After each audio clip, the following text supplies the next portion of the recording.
Welcome to another episode of the All Systems Go podcast. I'm your host, Chris L. Davis. And today's topic is one that's important to me because it's something that I experienced. And the guest today, I experienced a part of my journey with him. And what I want to highlight is the journey of a marketing career, as sustaining yourself as a marketer, as well as sustaining marketing, right? Because it changes so often and so frequently, whether your product market fit is different or your audience changes or whatever the case may be. If one thing marketing teaches us, it teaches us that whatever worked yesterday and whatever you hope works tomorrow may not ever be the same. So you just always have to adjust. And our guest today is Ryan Truax, and he is a good friend of mine. He's a SaaS marketing leader that is focused on growing brands and driving demand. He is customer obsessed and a people first leader, everyone. I want to highlight that. And probably the most notable for you all is he's currently the senior director of marketing at LeadPages. Ryan, welcome to the podcast. How are you doing? Chris, I'm doing better now that I'm here with you, my friend. It's good to see your face. It's good to engage. You're already hitting some talking points so I could go on for hours. So we'll keep it succinct for those that are watching and listening. Yeah, and I just have to let everybody know, Ryan is the real deal. And when I say real deal, I'm not saying it in the way of like making my guests look major so my podcast looks good. I've literally been shoulder to shoulder. I have shaking his hand. We have shared the same space, and I have seen firsthand his evolution, his professionalism, his heart, his people first approach to not just marketing, but leadership and team building. Ryan, I didn't tell you this, but sometimes, I was at LeadPages on the marketing team, probably maybe employee number 6 or 7 on the marketing team. Then we grew it to like 13. So maybe I was halfway in there. But sometimes you would get somebody that joins the team and it would just throw the dynamic off. Not because they're a bad person, right? Not because they're a bad person. It just the dynamic, you could just tell. And then, you kind of got to watch yourself around them. And it was just the total opposite, man, when you started. I remember this. And I was like, man, it's almost like you were here, but just in another department, just decided to transfer over. So anyways, it's been a joy working alongside of you. And then over the years, just seeing you continue on your path. But let me give you the floor. I wanna just talk about some of the humble beginnings. And we know, spoiler alert, you're in marketing, a senior director in marketing for a growing SaaS company. But before that, what were some of the challenges before even getting to a place where you found marketing as a career? Yeah, and that's a great question, one of which we can unpack in a myriad of ways. But what I would discuss is that the challenge is just simply getting the door proverbially nudged open for yourself to get that first opportunity, right? Everybody's career starts somewhere. It's often in a humbling way, but just getting that first start is something that most struggle with, right? Because you come to that first job with an empty resume, one of which is comprised of just some educational things, maybe a little bit of internship. But really, you're lacking the longevity or any experience to suggest that you can do what you're selling yourself on. And that's that hump of getting over. Unless you have this accredited institution behind you and maybe a pathway into an organization, you're stuck amongst many others that are trying to do the exact same thing as you. So why do you stand out from the next? And for most, it's a question that continues to be ever present in their lives. For me, it was getting that door open. And like anybody, you go through a cycle of interviews. You try to, different companies, different fits. Do I go big corporate? Do I go small business? Do I try to get in tech? And thankfully for me, I did start with a corporation that had allowed me to understand kind of business at a fundamental level, right? Corporate is known for a variety of things, right? Typically stable, slow moving, process orientated, red tape if you try to do anything too fast or too quickly. But what it does remind you is the guardrails are going to be around you throughout your career, and how you manage yourself in between those guardrails is how you will define your success. So what I was able to do quickly was understand that there's room within inside the guardrails to move around. So again, as we all start our careers, we're individual contributors. None of us start as directors of marketing or business owners like yourself often. Mhm. So it reminded me that there's room inside of a kind of a rigid construct, if you will, to chart out your own path. I myself, I started off kind of as a creative brand marketer. I was able to kind of get into multimedia before it was sexy and before it was kind of everybody was doing it just because it was the vehicle of conversation. And from doing so, I learned how to engage with website visitors, viewers, people in speaking engagements in a different way than probably traditionally people had done so in the past. And I quickly latched on to communication as the vehicle in which one can expedite their own successes and better relate to anybody.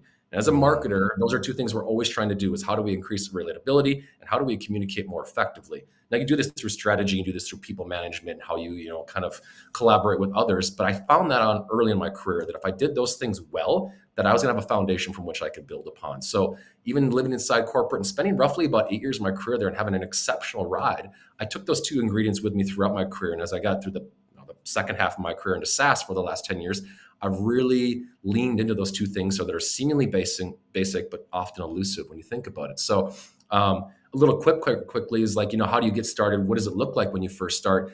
I got this opportunity to build a TV network inside of a large corporation, which was cool. You had 1 million eyeballs on our network, extremely exciting. That's the sexy part. What was I doing on a Friday at 5:30? I was pulling my boss's trash to the curbside as I left him at the airport to go over to LA.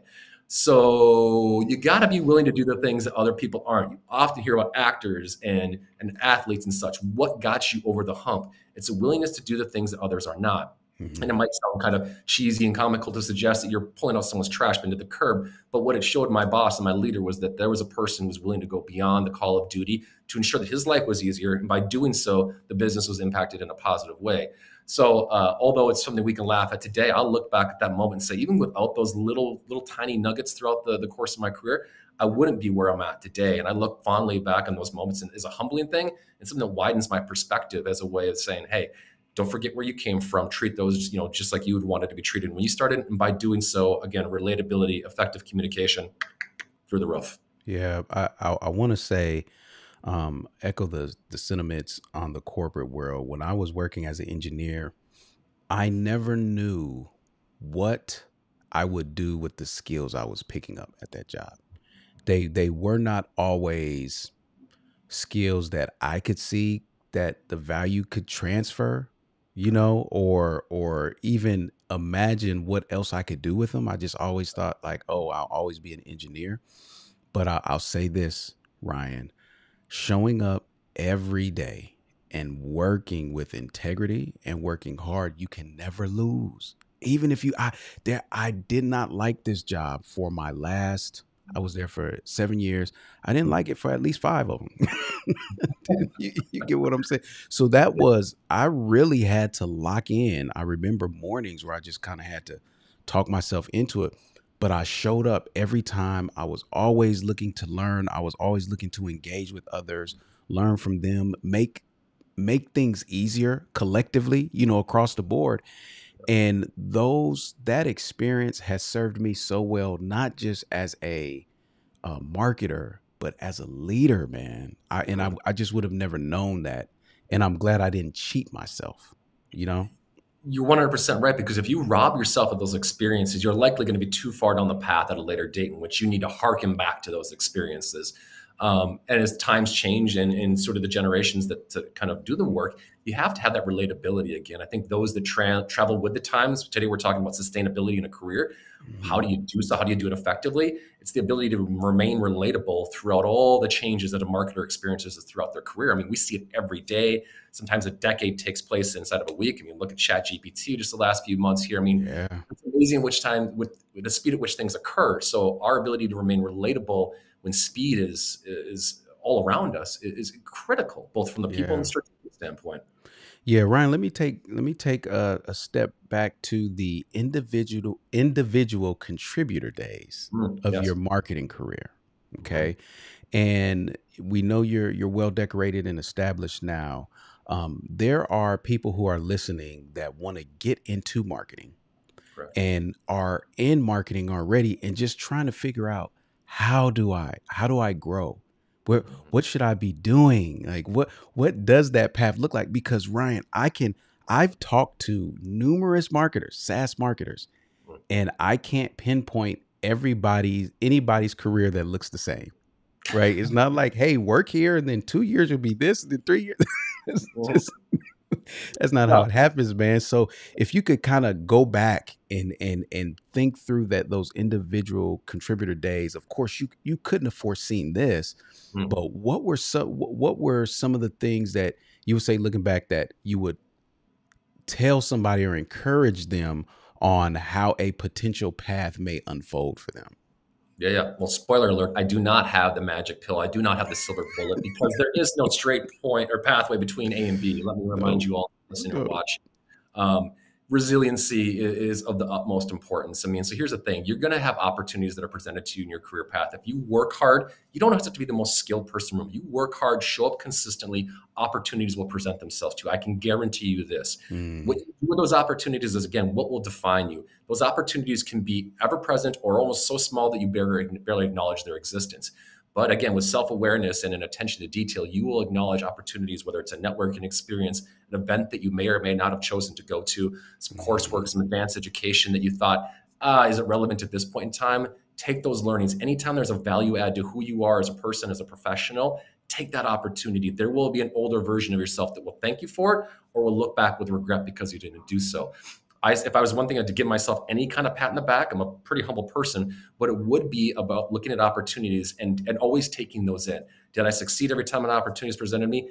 Absolutely not. But what I did do is I did go through the exercise and the motions of trying to see it to its end, getting in the practice of seeing things to their end. Because so often in this day and age, with so much inundation of information and data, frankly, you get distracted, you get pulled away from getting to the finish line so often.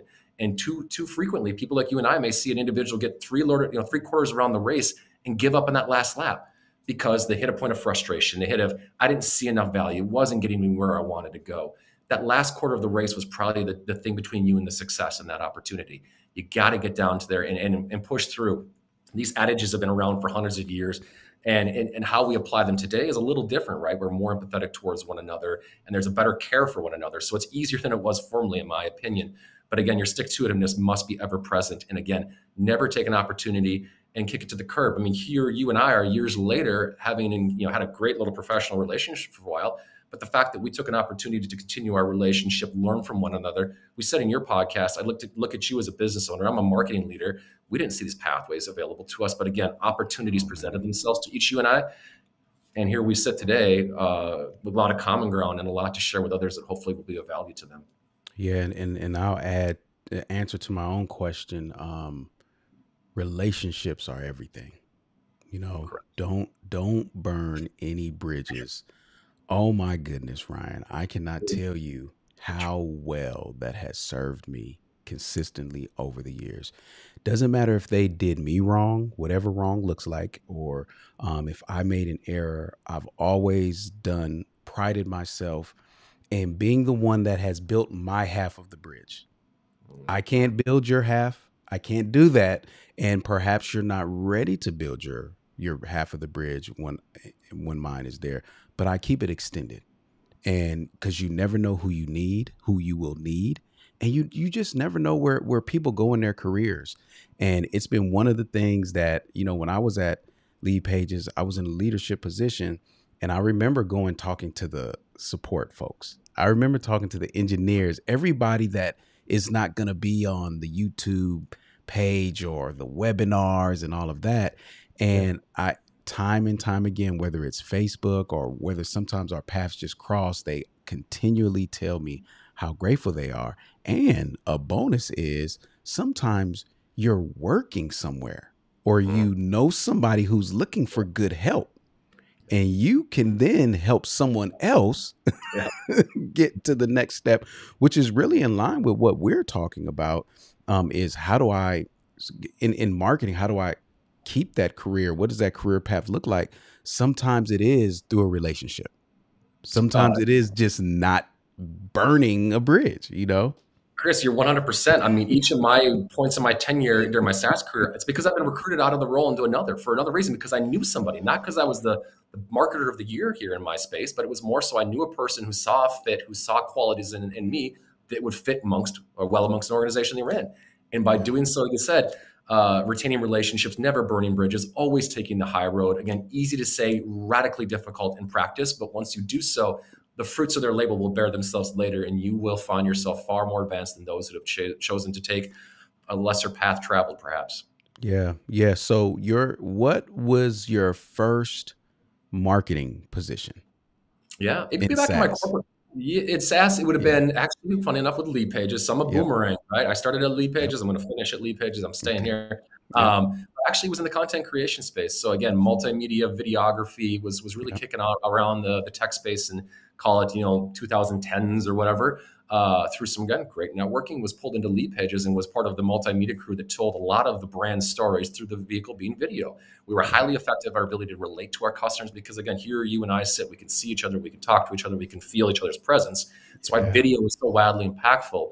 So a lot of LeadPages' success at their hyper growth moments was predicated on the back of, or predicated around video as a medium. That was an effective way for us to tell others about ourselves, our product offerings, as well as the value and education that we brought to all of those customers. So Yeah. that's where I got to start. Again, a lot of things around the content creation space. And the more that you own it as a content creator, the distribution of your content, you now become a performance marker quickly. So creatives, if you're listening, don't Mm. just make the beautiful thing. Don't just write the beautiful piece. Track it to its end result. Mm. Understand the metrics, and the engagement around the content you're creating, because now you don't even know you are now stepping into the realm of demand generation. You're now a growth marketer. Now, what do you get an opportunity to do? You can take your pathway from a creative like myself, become a performance marketer. You want to run demand gen, you want to be growth, you want to do these different things. You can now, because you can speak in an interview to experiences you had. We say, we had this campaign, I was ahead of content. We looked at the content and where it fit amongst the overarching campaign. And look at this, we distributed across our omni-channel. And this is the successes I had. Now I better understand the impact on the end user. It doesn't get any better than that when you start to Mm. just kind of unpack that. Man, I love it. And let me highlight, you're talking about multimedia Sure. and measuring the impact of the content that you create. It was nowhere near as developed as it is now, Sure. right? Shout out to Adam Rulin. He'd get a kick out of this. But yeah, what we were working with back then, say 10 years ago, as opposed to what is available today, Oh my gosh. I feel like we had like stones and sticks that we were working with, quite honestly. And you were left to do with what you had. You didn't have the education. People kind of looked at you weird, like, wait, you're the video team over there? What are you guys doing here amongst the others? Yep. Did they realize your best friend was that person who could take what you were doing and elevate it in a way that other channels weren't able to do so? Yeah. So we have your start, and then what was your next? What was the next position after that? Yeah, so I continued on the creative path. So here's the one thing that we'll continue to wrap this conversation around is, right, you're an individual contributor. You get acknowledged for doing something really well. Guess what the next opportunity is going to be? Someone asking you to do more of the same, right? You've been identified as a singular Mm. thing. But what you do is you look at that opportunity and how can I expand upon it? Because I was then recruited out of LeadPages, got another opportunity to lead more of the creative charge at an enterprise software company, local to me here in Minnesota. And what I was able to do is, again, expand that role. They brought me on to be the storyteller of the company, if you will. Mm. And again, within that, I looked at how can the stories move the bottom line, move that needle really. And again, it was that ability to look at an omni-channel strategy. How can we take a singular piece of content, distribute it across all the channels that were impactful, and then, of course, measure that, lack of success or hopefully a pile of success, then use that to then build at scale what you do next. And from doing so, you start to expand well beyond a creative, and you start to speak to the higher level executives, and they start to see you refer to data points with confidence and the ability to articulate why or something was successful or did not. The way that they look at you in those moments will now change the next opportunity that's presented to you, because they think of you as more than what you've been hired to do. Yeah. Let me ask you this question. In that transition, because it was really a bigger step into leadership. Cool. What were some of the mental, I call them the mental demons, that you had to work through? Because I know a lot of marketers struggle with imposter syndrome, Yeah, that's and you get an opportunity that you're excited about, but you've also haven't done it in that capacity or that magnitude yet, and you want to show up. You really want to do a good job. What advice do you have for somebody that is going through that, and just give us some insight with some of the thoughts that you overcame or how you overcame them? Yeah, you're spot on. The imposter syndrome is a term that's been more developed over the time, and we all find ourselves there. No matter how confident, like maybe you or myself may come off as confident Yeah. individuals, there are times in which we are insecure about what we're doing because it's uncharted grounds. I will tell everybody who's listening, real growth does not come to you without discomfort. It just simply Mm, does not. You want mm, to grow, you want to achieve more monetary gains in your life, you want more responsibility, get uncomfortable. I threw myself into the proverbial fire time and time again. I got burned a few times a minute. I'd go into that corner office, that executive's office. I'd make a pitch. I'd have data to reinforce it. And they'd say, Ron, love where you're at, bud, but this is not going to fit for current day. That's all right. I didn't walk yeah. out of that office with my head, hung to the floor. I said, you know what? That was a lesson learned and an opportunity that I can now take to the next level when I have it presented to me again. I know why I didn't get that across the finish line. Was it the right time? Wrong time, excuse me, wrong message? Did I not have the data positions I should?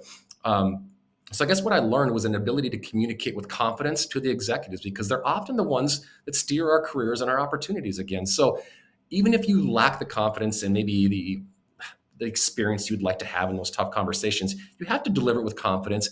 Be curious, ask the right questions. And in those moments, if you present yourself as such, you're going to, again, have these things given to you that others will not. So I learned that despite any deficiencies I thought that I had, I would also look around the room and see that I was not the only person that felt that way. And I think all of us that have had this imposter syndrome moment in our lives thought we were the only one that experienced it. Let me tell you this, each and every person that you are working alongside of has been in the chair, has had the emotion that you have as well. Don't forget that we're all human. None of us are perfect and all of us are ever growing. If you acknowledge that, own that, accept that, you can be more comfortable with it. And again, it's something that's easier to say as a person that's getting on the more mature side of their career, if you will.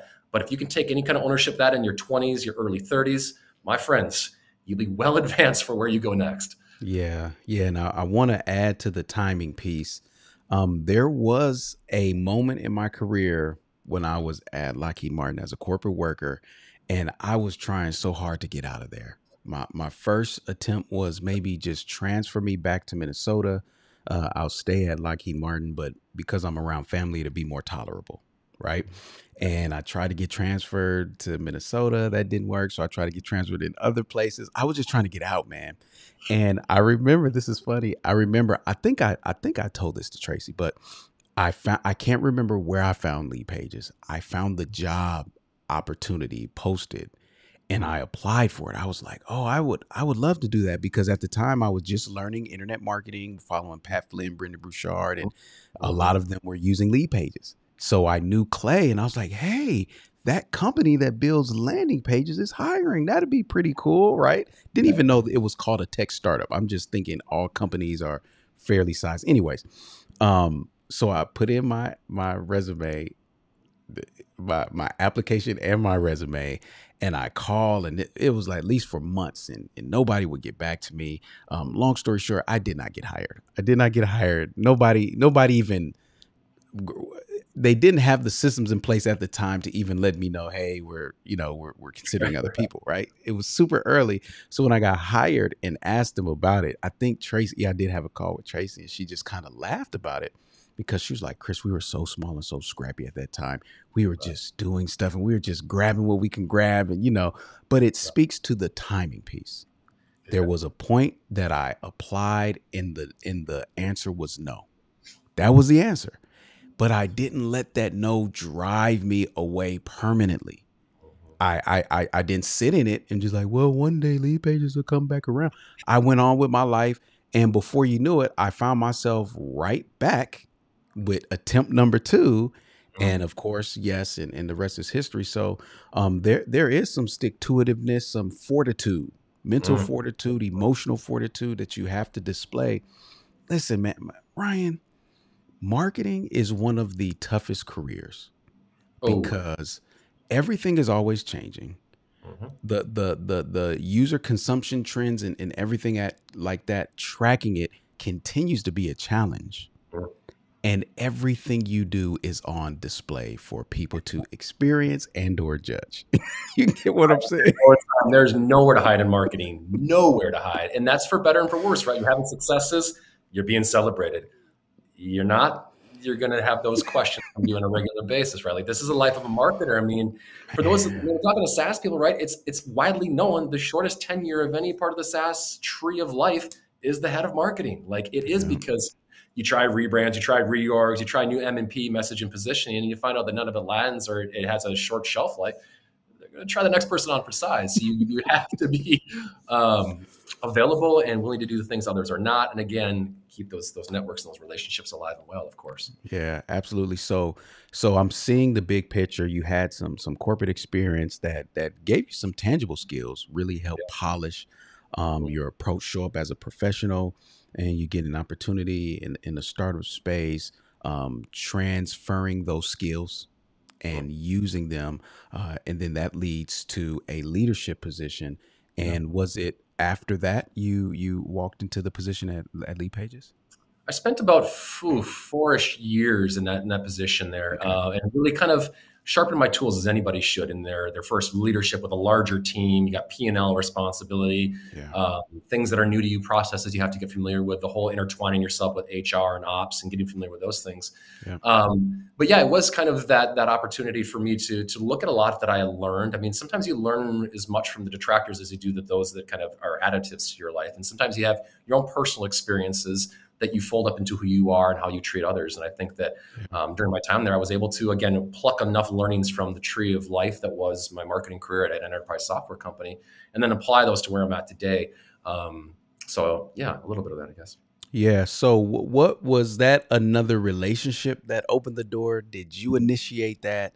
What was that engagement back to LeadPages? Because I would only imagine, Ryan, when you left, you probably weren't intending, hey, I'll be back in a few years, guys. just, just hold on. So what was that? What was that like? Did you just see an opportunity? Like I said in the past, there's an opening at LeadPages. Was it through a network, a relationship? Great question. Wasn't even necessarily looking for the opportunity. That's when the best ones come to you, right? When you're not even looking for them. Sometimes it's your partner, sometimes it's career, sometimes it's the lottery ticket you found in the gutter, whatever it might be. I was not looking at the time, but again, through a strong network and strong relationships, like you and I have invested in for now decades, we're going to put a number to this, decades. I was just, friends said, hey, there's an organization that's hiring. You may or may not be familiar. They'd forgot that I'd started my career here, but they identified like, hey, head of marketing is available over there. You'd be a pretty darn good fit. You should at least just take a call with them. I just do me a solid. So I can help this other person who's at the other end, get them in contact with a quality leader. Probably they're selling me, I guess, at that point.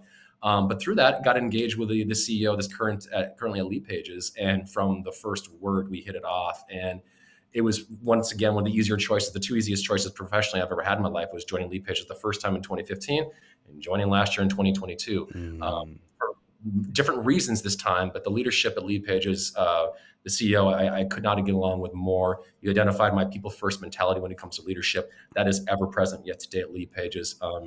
It is exceptional. I've been through organizations that are in those hyper growth stages, and let's not kid ourselves. People first mentalities don't always win because there's so much else to achieve that sometimes the human care can get lost in the shuffle, right? You're trying to, just double everything quarter after quarter, and you get caught up in it. And that can be a very exciting time. But as an organization matures and the dust settles, you have the opportunity to put the focus back on the people themselves. And like Richard Branson famously said, take care of your people and your people will take care of your customers. So simple. It's so short. But when you give your team and the individuals on it, the care and the intention as as people, and then professionals secondarily, they're going to take care of our customers because of the investment I've made into them, and they're going to make the investment into our customers. So when you just distill it down, you're like, well, is it just that simple? No, we're talking about countless hours spent in settings like this, one-on-one time in which we can relate to one another. We can pick at what are the things you want to do at a tactical level to truly move the needle on our business. How do you feel cared for as an individual? Are others around you supporting and empowering you in a way that you can sustain and carry forward to that next challenge and hurdle we have to overcome, or that next success we celebrate together? Yeah, I could go on and on probably. Yeah, there's a theme here, and some words came to mind as you were talking, and I want to say this out loud. This is the first time I said it, but I believe it's true, and we've both lived it and experienced it firsthand. Integrity is magnetic to opportunity. Could not agree more. And I was listening to you, Ryan, and you were saying that somebody saw the position and said, hey, you'd be great for that. Yeah, I'll use your word, sure, but it was an opportunity that made sense given the like-minded mentality when it came to leadership. Yes. probably looking at a brand that was stable, but could also use a little bit of the shaking of the snow globe, if you will, and looking at Yeah. myself as a strong brand marketer early in my career, that perhaps that would be a good fit. And here we sit today. I guess the fit is good because I feel darn good about it myself. Yeah. Yeah. Right. So I think that um, the benefit we talked about the toughness of marketing, but the benefit is that since what you're doing is always on display, done right, done with integrity, it's a walking resume, just It, ever it, growing. It really, really is. And that's the beauty of it. I think people look at marketing, and like you said, the ever-changing landscape is this challenge. It's like you're always having to grasp with something you barely know anything about. That's Yeah. the excitement as a marketer, right? Is Yes. the Yes. dynamic environment in which we live. Yes, things are changing all the time. That's the beauty of it. I don't want to go to a job that's the same each and every day. I mean, that's just not who I am. I think a lot of people enjoy that. For me, the ever-changing kind of marketing landscape again is something that just excites me because there's a reason to learn, there's a reason to grow, there's a reason to nurture relationships beyond what you know them to be today. And again, that's just I get literally excited and goosebump myself a little bit thinking that's what tomorrow is about. And again, that's all the inspiration I need to pass along to my team and to others in the company. Yeah. And I want to spend the last few minutes here talking about still marketing, but shift from your career to what's mandated of your career now. So you've sustained yourself as a marketer, professional marketer and leader, and now you walk into a position with LeadPages that, and I'm gonna proclaim this from the outside, so Mm. everybody knows I'm not taking this from Ryan's mouth, but just knowing when I was there, there was a type of marketing that was extremely effective, Okay. extremely effective. The audience was at a certain level of maturity. Marketing technology was at a certain level of adoption. All of those things have changed, Ryan. All of those things. And some of the core, like some of the cornerstones of why LeadPages was so great has really kind of has become more of a commodity. Like landing pages just aren't as unique as they were back then. Nobody knew Mhm. how to do it. Now it's like everybody's claiming we've got the fastest pages and this, and that. It's not hard to find. So inherently, there are challenges that, oh, the marketing of old is not going to work in this new day if we're going to sustain this company and continue to scale it. So talk to us a little bit about when you come into something, because I know it had to be a bit overwhelming to touch a well-oiled machine per se, right? Yeah. Don't want to ruffle any feathers, but hey, we've got to change the Mhm. way that we approach this thing. Talk to us about that shift in marketing, because the marketing of yesterday may not be as effective as the same audience, just a new time for today. Yeah, I love the question because I did inherit something that was well oiled, and shout out to my predecessor for building a really stable foundation from which to work from. Yeah. It made my ability to be an iterative leader even that much easier, right? It's not about turning the dial up to 11. It's that half decibel adjustment to life and to your strategy, right? Mm, Like it's not these big turns of the dial that we all think, oh my goodness, he just did everything and flipped it on his head.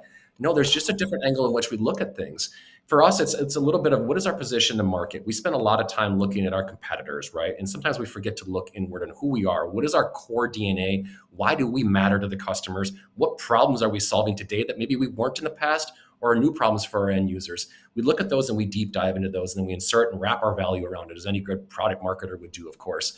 But again, this iterative nature, I can't say enough about it because it's so critical. Because the more that you stay stagnant, the competition starts to pick up its pace and starts to run laps and run laps and run laps. And also, you're looking at some real retention problems and suppressed economic times. Who doesn't want to retain a customer, of course? So it's so that's oh man, where do we want to go here? There's just so many layers to it in which I'd unpack. But again, back to its origin. I inherited a great thing here at LeadPages. What we're looking to do is change, a little bit about who we're represented in as marketed. Because to your point, there are a lot of landing page solutions. There are a lot of all-in-one solutions. So how do you fit in an ecosystem that's noisy as it's ever been? Well, I think it gets for us back to we're going to become the lead generation platform. We're not just a place where you build your landing pages or websites. We're also where you measure your success. We look at your campaigns as a cumulative whole, look at the conversion points. Are they working? If not, let's start doing some split testing because, of course, here at LeadPages, we are testers. We always will be. That's the one thing that'll be a mainstay. So look at those opportunities, to better understand who you are and what you're doing. So we ourselves are our best own practitioner, right? We talk about iterative work and these testable moments, and you'll fail fast and you learn quick. We're doing those every day. I'd be reticent to say if I didn't live on data these days, because again, there's so much available to us. What we do with it is really how we differentiate from one another, right? We can all go into our CRM or for me, Tableau, for instance, and look at all the data the same that most would, but how we act upon that data is really what can make a difference, because there's so many stories to be told inside of a data marketing system, as you and I would know very well. But where you act and where you don't, more importantly, will be the way that you can kind of impact the business. And I think for me, there's just a little bit of a trimming of some old tendencies while applying some new ways of thinking and encouraging people, like I said earlier, to get a little uncomfortable, to think a bit differently about themselves, their role in the customer lifecycle, and the brand as a whole. As a marketer, right, we're trying to build trust. Let's not kid ourselves. Are we selling things? Absolutely. But really, what is our primary job? Is to build trust and to do that time and time and time again. If we're able to do so, acquisition and retention will take care of themselves. If we start to forget about the customer and the trust that we built with them, you can start to see what's going to happen. Your charts are going to go unfavorable. You're going to have some tougher conversations in QBRs and annual reviews. Here at LeadPages, we embrace, again, this iterative mindset that allows us to have speed to market, again, alignment with the messaging position that we've really sunk our teeth into, and then, again, measure and rinse, wash, repeat, I guess, if you will. Yeah. Something you said stuck out, man. So listeners, if you're new to the podcast, I'm a participant of my own podcast. Okay. So this means I'm listening and learning. I may be asking the questions, but I'm listening and learning just as you all are. And you said something that made me think of identity. Okay. And when I was at LeadPages, we always had a conversion first identity. Always. That was always it. We led with the landing page, right? So what I hear you saying is, you know, when I looked at this new market as I inherited this role, I had to go back to who we are as a company, right? Like we are a conversion company. All right. So that changes the messaging. Now let's not cheapen the brand and just say landing page. That's now just a portion. We used to lead with it. It used to be the flame that we guide us through the dark tunnel. And now it's just like another flashlight, right? Now we've got other tools, and let's let the market know of this identity. But it doesn't work. You taught me this right here, Ryan. It doesn't work if you yourself, as the head marketer, don't understand what that identity is and know how to draft messaging around it so that you can be received and perceived as such in the marketplace. Kudos to that. That's how you say it, marketers, right there. You're spot on. Because here's the thing, you can't forget what a lot. Often let's be honest, marketers, we're distracted by shiny objects every day of the time, whether it's a new content strategy, a new piece of tech, or whatever it might be. And through the decade that LeadPages has been in existence, we'd be lying to ourselves to say we haven't chased a few of those objects ourselves. But when you really look back to what fueled the growth, what did people latch onto? It was a conversion first mindset, right? Because we're all mobility. We need traffic, we need leads, we need points of conversion, and from that we can drive revenue. We're getting back to our DNA probably more so than we have in the past, right? We're really getting back to that, because when you look at the white space available in a category like ours, which is often defined as website builder, landing page builder, there are a lot that have went in different directions, leaving a wonderful hunk of white space that I'm very excited about, and that's the conversion space. They'll often have it as a third or a fourth or a fifth value prop. Number one over here at LeadPages, because it's a way in which we can impact how your business performs. The builder is to the side of that. That's just the vehicle in which we get you to the point of conversion. So flipping it on its head, yeah, we give you landing pages, but we're here to drive your business forward through conversion. And we have the expertise in tens of thousands of hours to suggest that we can help guide you there. Absolutely. And that's what I'm excited about. I think that when companies don't rest on their laurels, when they don't stay comfortable and just get fat off the revenue, right? Just keep eating. When you're intentional with saying, hey, what fat can I shave off?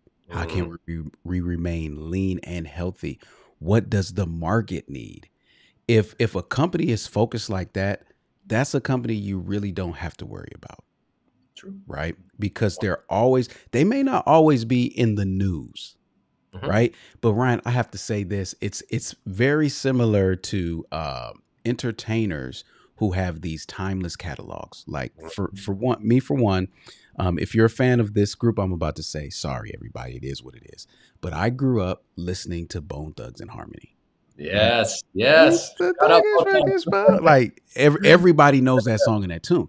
When is the last time anybody outside of Cleveland has heard or listened to Bone Thugs and Harmony, right? But Not enough. here's the thing. Here's the thing. Just the other month, I think it was three of them because, they're all not together, but they're going on tour. And I'm like, people still want to listen to them. People still want to see and experience this group. And that's what I'm talking about. They're not necessarily in the news, they're not top 10, Mm-hmm. but they're still relevant. And who knows what will come of it, Ryan? And who knows, maybe in some years they resurface and everybody comes back to this podcast like, hey, Chris, remember them? But you just never know. And if you just stop and if you don't keep progressing and keep moving, the cyclical nature of life, you take yourself out of that potential. Mm-hmm. When you just have to stay in it, keep going. And like I said, you may not always be in the limelight, Mm-hmm. but you're going to have a collection of people, raving fans that are always cheering. And that's what I find myself with LeadPages is it doesn't matter if it's the top 10 tool, the top 5 tool, the top 100 tool. As long as I know that LeadPages is focused on conversions, they're always a tool in my box or on my mind to make sure, hey, wait a minute, let me stop here first. If something new drops from LeadPages, I'm that much more prone to adopt it Correct. because I trust the company and its long-standing nature. Mm-hmm. There you said it. Right? You said trust, right? We said everything. A former CEO of mine famously said, every interaction either builds or erodes trust. And when you think about Mm, that, that's exactly mm, what life is. I'm talking, zero-click content all the way through your most robust marketing campaign. man. If you are not building upon trust at each and every touch point, the competitors will eat your lunch. They just simply will. Mm, So in mm. this day and age, we do not have a time to be deficient in any area. Be cognizant of the impact of what you are doing with your brand in market. You can make it work in your favor, or you can sign your own certificate on the way out. Yeah, Ryan, man, this has been great. So listeners, we got to cheat. We got to warm up before this one because I knew it would just be juicy, and Ryan and I hadn't caught up in a while, so we got to get a lot of the small talk out the way, man, which gives you all just the meat and potatoes. But thank you, man, for coming on to the podcast. If people want to connect with you or LeadPages in any capacity, where should they go? And as you're doing that, leave them with just one sage word of advice, whether it's a quote that you live by, something that you just heard today, but where can they stay in contact with you, and what should they keep on top of the mind from you? The floor is yours. Yeah. Well, marketers got to sell first and foremost. Leadpages.com. Do not forget about us because we offer a 14-day free trial. Try us on for size. If you did once upon a time, come back to us. We're doing some pretty progressive things. You can find me at Ryan J. Truax on most socials, ryantruax.com if you prefer to. LinkedIn, similarly, available on all those, and happy to be a voice to those that are, again, looking at their career in a way that they maybe feel empowered by, challenged by, whatever that might be. I, like Chris, are always in the business of trying to meet new people and doing whatever we can to help them like we've been helped before. And if I would suggest anything, sage advice, wow, where do I start? But I would say a saying that I have tailored in a lot of my sports jackets I still wear to this day is your next move is the biggest move you'll make, or something of the sorts, I guess. But just think to yourself that all the things that you've done today will lead to your next big moment, your next big opportunity. So take that step, take that leap of faith, if you will. Be confident in yourself in your ability to take that growth that you, or to achieve the growth that you want. You can do it. You're more capable of things than you think that you are, and give yourself some credit and some grace. Man, appreciate that, Ryan. Again, always good to have you on the podcast. Great to connect with you. Stay connected with you. And I'm rooting for nothing but the best for both LeadPages, man, and you as a professional in your career. It's just, I'm a fan, man, and just know that if you don't hear anybody cheering somewhere, wherever I'm at, I am. But I thank you, man. Thank you, Chris. No, it's the connecting with you, seeing what you're doing. I mean, if there's anybody that needs inspiration, you yourself as a small business owner you've carved a path for others to follow, right? And then to you, I'm indebted for, because you've challenged me to think differently, and I think others that are an active listener of you have appreciated that from you. You're honest, you're authentic. So this experience here, we could do this any time of the week, my friend. Absolutely. All right, Ryan, I'm a let you go for the moment. I know we will be connected, and if I'm ever up there, I'll make sure our paths cross. But thank you again for coming on the podcast, man. Greatly appreciate it. Likewise, Chris. Thank you.